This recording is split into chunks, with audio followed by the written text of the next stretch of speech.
मेहनती आदमी और राजकुमारी की शादी की कहानी। यह कहानी एक राजकुमारी की है जो किसी राजकुमार से शादी नहीं करना चाहती थी, बल्कि किसी मेहनती इंसान से शादी करना चाहती थी। राजकुमारी यही सोचती थी कि जो भी जीवन में मेहनत करता है उसे हमेशा अच्छा फल मिलता है, इसलिए वह मेहनती इंसान से शादी करना चाहती थी। मगर राजा को यह बात मंजूर नहीं थी, क्योंकि वह अपनी बेटी का विवाह ऐसे आदमी से नहीं करना चाहता था जो मेहनती तो हो मगर उसके पास धन न हो, क्योंकि अगर धन नहीं होगा तो मेरी बेटी का जीवन अच्छा नहीं होगा। हर रोज यही बातें सामने आती थी, क्योंकि राजा हर रोज ऐसा करता था कि वह अपनी बेटी को समझाया करता था, मगर वह समझने को तैयार नहीं थी। राजा ने रानी से कहा कि मुझे कुछ दिन के लिए नगर से बाहर जाना होगा, क्योंकि मुझे दूसरे राजा से मुलाकात करनी है। जब तक मैं आता नहीं हूं तब तक राजकुमारी का ध्यान रखना, यह कहकर राजा चले जाते हैं। उधर जब राजकुमारी को पता चलता है कि पिताजी चले गए हैं, तो वह अपनी माता से कहती है कि मुझे कुछ दिन के लिए नगर से बाहर जाने दो, क्योंकि मैं बहुत समय से कहीं भी बाहर नहीं गई हूँ। मगर माता ने बहुत मना किया था, क्योंकि राजा इस बात मना कर गए थे कि राजकुमारी कहीं भी बाहर नहीं जाएगी, मगर राजकुमारी नहीं मानी थी। वह अपनी माता से बहुत बार कहकर आखिर अपने मामा के यहाँ पर चली गई थी। मामा एक छोटे से गांव में रहते थे। उन्हें पता था कि आज राजकुमारी आ रही है, क्योंकि उन्हें बता दिया गया था। अब मामा को इस बात का ध्यान रखना था कि कोई भी उन्हें पहचान न पाए, क्योंकि अगर कोई उन्हें पहचान गया तो सभी लोग यहीं पर हर रोज आ जाएंगे। कुछ देर बाद राजकुमारी आ गई थी। मामा ने बताया था कि यहाँ पर कुछ बातों का ध्यान रखना होगा, जिससे तुम्हें यह पर कोई पहचान न पाए। राजकुमारी ने कहा कि आप चिंता न करें, कोई मुझे नहीं पहचान पाएगा। कुछ देर बाद मामा ने कहा कि मुझे कुछ देर के लिए जाना होगा, तुम अपना ध्यान यह पर रखना, मैं जल्दी ही आ जाऊंगा। कुछ देर बाद मामा चला गया था।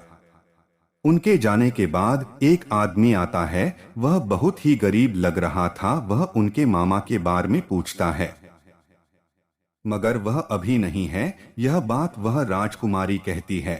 वह कहता है कि कोई बात नहीं है, मैं यह पर हर रोज आता हूँ, क्योंकि मुझे उनका कुछ काम करना पड़ता है, इसलिए आप चिंता न करें, मैं वह काम कर लेता हूँ। कुछ देर बाद ही वह आदमी लकड़ियां तोड़ने लग जाता है।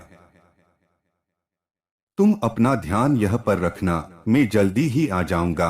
कुछ देर बाद मामा चला गया था। उनके जाने के बाद एक आदमी आता है।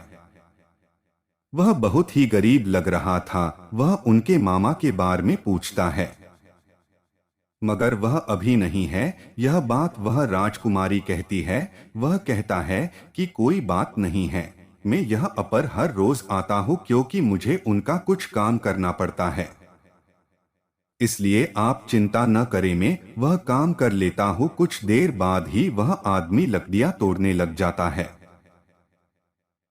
राजकुमारी उसे देखती रहती है, क्योंकि वह बहुत मेहनत से काम कर रहा था। उसे काम करते हुए देख राजकुमारी को यही लग रहा था कि अगर मेरी शादी इससे हो जाए तो बहुत अच्छा होगा, क्योंकि यह बहुत मेहनती भी है और बहुत गरीब लग रहा है।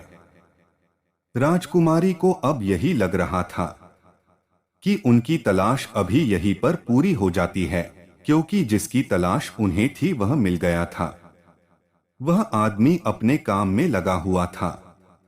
उसका ध्यान अपने काम पर था। मामा अभी नहीं आए थे। कुछ देर बाद काम पूरा हो गया था। अब वह आदमी जाने लगा था। उस आदमी के जाने के बाद राजकुमारी ने उस आदमी के बारे में सब कुछ पता कर लिया था। वह किस जगह पर रहता है और उसके घर में कौन है। जब सब कुछ पता लग गया तो राजकुमारी उसके पास जाती है। वह राजकुमारी को आता हुआ देख डर जाता है, क्योंकि उसने उसे वेया पर देखा था, जिस जगह पर वह काम करता था।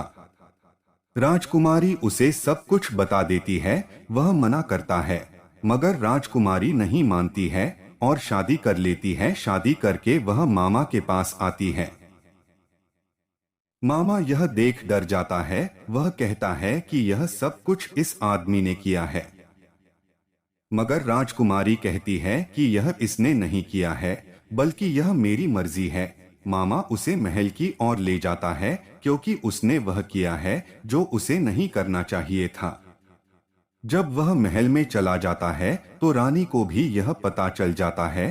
अब रानी को डर लगता है क्योंकि राजा को जब यह पता चलेगा तो बहुत गुस्सा करेंगे। यह बात सोच ही रहे थे कि राजा भी आ जाते हैं। राजा देखते हैं कि यह क्या हो रहा है। वह राजकुमारी से कहने लगते हैं कि तुमने वही किया है जो मैंने मना किया था, मगर अब क्या किया जा सकता है। जो गया था वह अब बदला नहीं जा सकता था। राजा के राज्य पर हमला हो जाता है। वह आदमी कुछ भी नहीं सोचता है और राजा की मदद करने चला जाता है। राजा को जब यह पता चलता है कि वह मदद कर रहा है तो राजा को भी लगता है कि शायद उसकी लड़की ठीक ही कर रही थी, क्योंकि उस आदमी ने राजा के साथ मिलकर युद्ध किया था और जीत भी गए थे। उम्मीद करता हूँ कहानी पसंद आई होगी। आपको बहुत बहुत धन्यवाद।